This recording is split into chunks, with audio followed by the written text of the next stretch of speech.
All right, so hello everyone. My name is Ryan Rogers, Program Coordinator for the ICAP program. So I'm going to go over the ICAP position descriptions, just going over kind of the outline of how to actually complete them, and just all the different sections to the position description. So these need to be completed and sent to me before a member can actually begin their service. Oops. Go forward here. So the purpose of these position descriptions for the member benefits, just to better communicate their service activities, better communicate service requirements as well, specifically for their performance measures. And then for the program benefits, just better documentation of what the members are actually doing at their service sites, and then better tracking of the different program interventions, which I'll talk about towards the very end of this presentation. But just generally speaking, it's just a better way for us to understand what specifically the members are doing on the different service sites, and a better way to communicate that with our grantor, exactly what they're doing on those different sites. So the documents, so all of this can be found on the Weebly site that we just showed, during the orientation section for supervisors here. So just the general requirements are outlined on the page, and I'll go over that towards the end of this recording here. But then the position description template and instructions there. So you'll see it on the page, the very top of the page. So we have the full-time position description there, the template for that you can fill out. The part-time position description template is there as well. And then we have just general templates that you can look at. So one of the biggest, I guess, stressors to actually putting together position descriptions is coming up with the service activities that they're going to do. As I go through towards the end, there's a lot of shoulds and should nots that you can include within your position description. So I put 4 different ones here that kind of have activities and duties that are already approved by our grantor, Volunteer Iowa. They kind of I want to say allowed language that you can use for these different kind of categories that your members may be doing. So forms of communication, volunteer management, research, or program development. So they're already kind of filled out there, and I'll show them to you towards the end of this. So just some general guidelines, eligible service sites. So the service site must be a nonprofit organization, state or local government, elementary and secondary school, Indian tribe, or institution of higher education or labor organization. So it has to fit in one of those different categories as you're figuring out which service sites your members can actually serve at.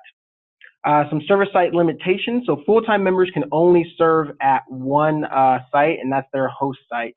They can partner with other local organizations, but full-time members can only have kind of that host site be their main service site. Part-time members, minimum time members may serve to up to 3 different public organizations that are on that eligible service site list there. And on their timesheets, they'll be able to actually designate where they're doing their service from, but they can have up to 3 different places that they can do their service at. And then additionally, there are just some position description guidelines, and it's just really a list of shoulds and should nots. Justin did a really good job of actually breaking those down for you. So I'll show you to you on that Weebly site, but it's a good kind of checklist to go through as you're going through and actually doing these position descriptions. Some additional guidance of appropriate service activities. So really making sure that the members' activities must be above and beyond what the individual or regular volunteers would normally do. So that's to really make sure that that non-duplication or displacement does not occur while a member is actually serving. Secondly, capacity building activities. So CNCS considers capacity building activities to be indirect services that provide a sustained level of more or better direct services after the National Service Participant's term of service has ended. And that's something I actually specify during their orientation when I'm going over their member agreement of what exactly they're focused on with their service. So they should be focused on that capacity building piece of it. Connection to the program and outcomes, so just making sure that whatever they're doing, whatever activities that they're doing, it's really just in line with ICAP's design, its goals, and its performance measures. And then the big one here at the very bottom that you can see, administrative activities are not allowed. So primarily, they should not be doing any type of administrative role as a part of their service. Members should be expected to maintain his or her own files or do anything kind of in their own uh, kind of realm there. But general administrative tasks that are for the entire organization that they're going to be at is generally not allowed for the member. Some additional guidelines. So direct service is generally not allowed as well. Again, this is a capacity building program, and that's something I specified to them as well. Direct service might be allowable really for three different reasons. So the first one there, training the member on their capacity building activities.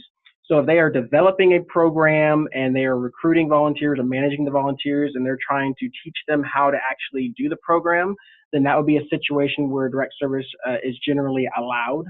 Secondly, any kind of emergency, there's some kind of a state of emergency in your town or in the state or anything like that, AmeriCorps members can actually begin doing direct service.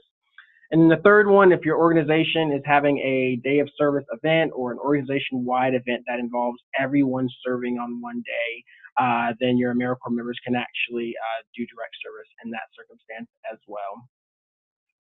Additionally, AmeriCorps and some academic requirements. So if you have any AmeriCorps members who are kind of doing this in conjunction with any kind of academic program, so internship or practicum or anything like that, the position should be defined by the AmeriCorps service expectations first, and not those established by the school or any other employment purposes.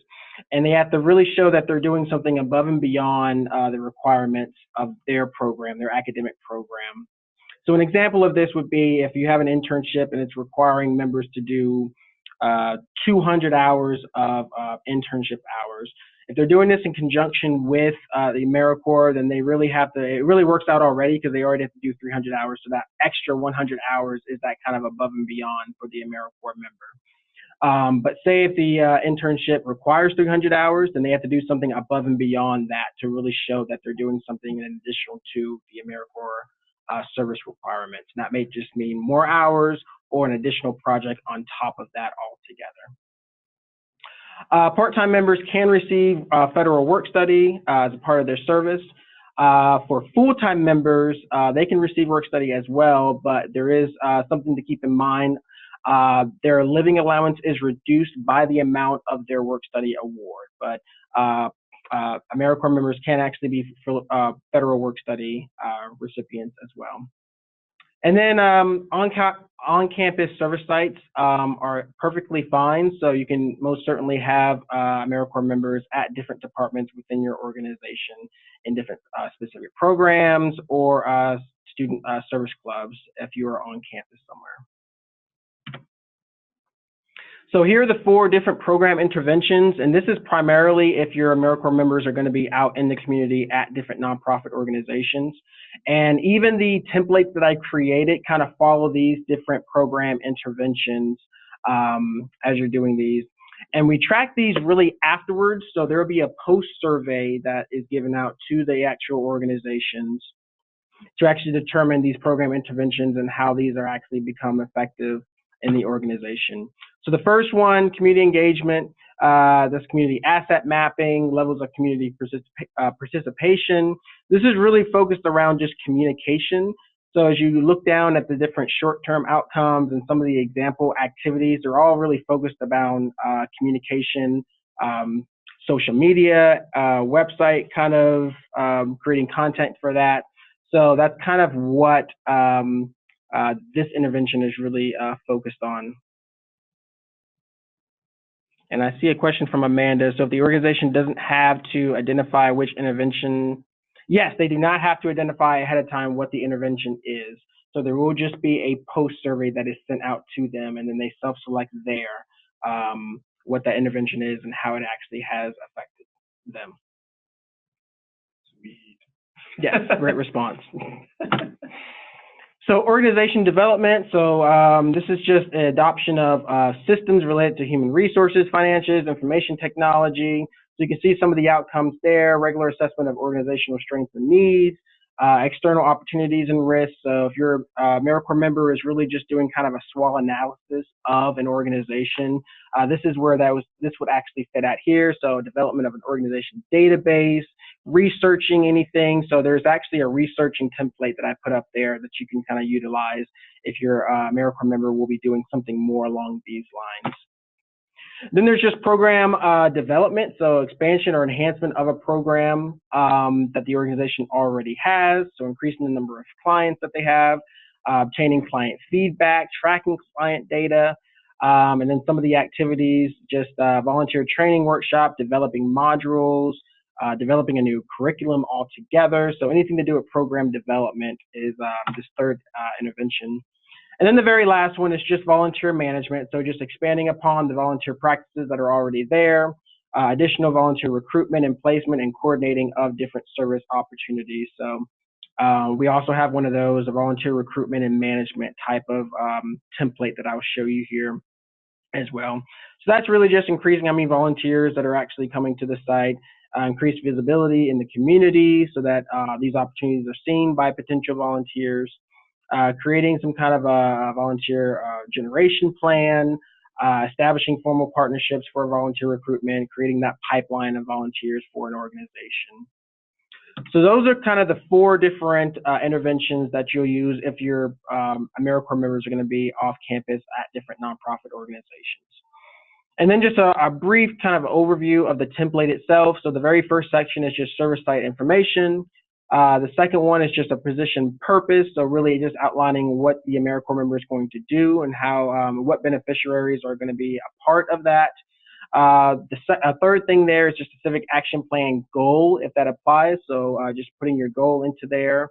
What is going to be their typical service conditions? Are they going to primarily be at a desk at a nonprofit organization? Are they going to be on campus? So we just want to know what those service conditions are going to be. And then the big section is going to be that AmeriCorps task and activities. And that's where I have that list of different approved language that you can kind of pull from. You can most certainly add things on there if it's very specified to what a nonprofit or a partner wants to actually do. I just need to get those kind of approved. So once you create it, I'll just send it into our program person at Volunteer Iowa just to make sure that that is actually kind of an allowed or acceptable activity for them to do. But all the ones that I already have on those templates are ones that are used from last year that should be fine and good to go for this year coming up.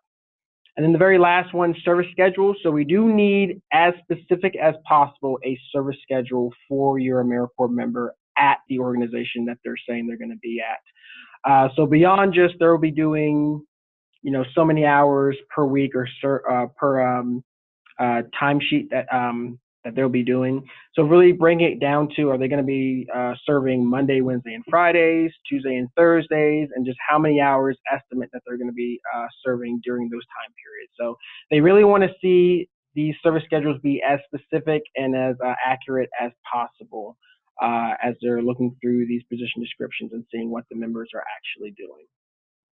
I'll just add on to there, you know, it's important to know that these things can certainly change.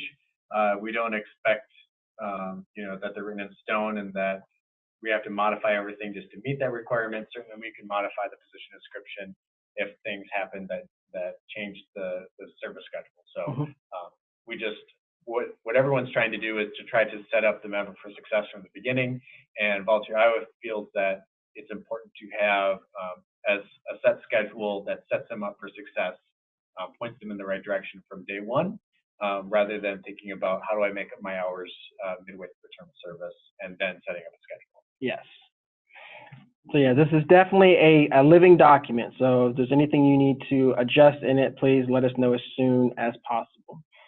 So on our main Weebly site here, if you go up to supervisors and then click on position descriptions, it will bring you to the position description page here. So at the very top here has the full-time template. So you just click on that and you'll bring up the actual template itself that you would complete. Part-time members are right underneath that. And then underneath that are the new templates. So I'll open one up here just so you can see an example. And again, really all it is a word list of different acceptable activities. So you still need to fill in kind of the service site information, your position purpose, if you have an action goal and the type of conditions. But what I put down here is kind of a menu of different tasks and activities from last year that kind of coincide with this specific AmeriCorps position. So this one kind of corresponds more with the community engagement intervention, so communications and recruitment AmeriCorps member.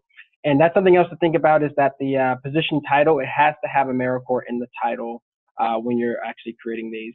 But if you go down to AmeriCorps tasks and activities, I have all the ones that are kind of associated with community engagement in terms of communication and outreach of service opportunities. So I put some additional guidance next to that. So pick 4 to 5. So that's really kind of the sweet spot for volunteer hour to see what exactly the members are doing, especially for part-time members for doing 300 hours of service. So recruiting volunteers for something, creating posts on social media, so they cannot monitor, they cannot manage an organization's social media account or website, but they can create posts for them. So that's how you would word that. That's not management. Yes, it's not managing. They're not managing it.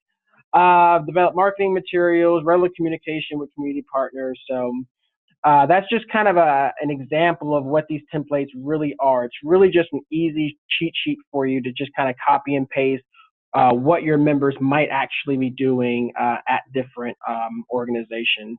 And there's even some little spots here if you insert any kind of specific task that they're going to be doing that's beyond just the ones that are kind of outlined here. But this is just generally from last year, me looking at all the different position descriptions, what a communications recruitment AmeriCorps member is doing at different nonprofit organizations or organizations that they are with.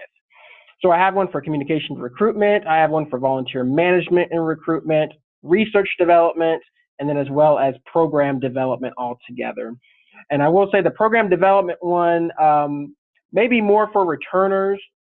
If you have any returning ICAP members who are really kind of beyond kind of the communication side of it, and they're really looking to develop an actual event, develop maybe a dialogue event, a volunteer generation plan, help you develop future service descriptions. That's a really good use of this person, their time and what they're doing, their service as well. But this one I did lower down a little bit, pick 3 to 4, because I've noticed with a lot of these type of development activities, I've actually gotten contacted from Volunteer Iowa saying this is a lot for an actual part-time member. So that's why I kind of lowered it for this one. But again, these are available for you just to kind of a copy and paste if these are what your members are generally going to be doing as they're entering their service year. You scroll down, our technical assistance will be posted here as well. You can get the slides as well. And then Justin did a really good job of just breaking down all of the requirements I already kind of went over during this entire presentation here. So eligible service sites, any kind of service site limitations, the additional guidelines, appropriate service activities, and kind of break that down, what that looks like. And you scroll all the way to the bottom, he's even added a fantastic checklist here. So as you have the position description next to you and you're filling it out, you can kind of go through each of these different sections here just to make sure you are really getting everything that you need to on that description. So my goal this year was just to make it as easy as possible. If you have some from the previous year that you have access to, definitely utilize those, especially if those members have successfully exited the program. But otherwise, definitely utilize those templates that I made available at the very top of the page here. And definitely reach out to me if you have any questions. I definitely love to wordsmith these position descriptions. So I would definitely love to just work with you to make sure we have something crafted that is really accurate of what your member is doing. So with that, I believe I am finished. Are there any questions? So I was just curious, as you imagine, there's a collaborative nature to these position descriptions. You work with the member and the site to figure out, what they're going to be doing, what they hope to be doing, things like that. Do you have a sense who has where do you begin? Do you have the member start by trying to, develop their position description and then work with them to kind of bring it up to the right standard? Or do you begin by sort of starting with that template and then having them kind of which way do you start that flow of collaboration? Mm-hmm. I would say if your members are going to be out in the community at a nonprofit organization, I would reach out to them first, Okay. just to see what exactly their needs are and to see if any of these actually line up with those templates that I've already kind of given to you on this site. But I would reach out to them first and see what you can actually come up together for what would a volunteer from your college actually do at this organization. So I would reach out to them first and then start to actually craft it into what a member may be doing for their project throughout the term. All right, great. That's helpful. Thank you. Sure. Any other questions?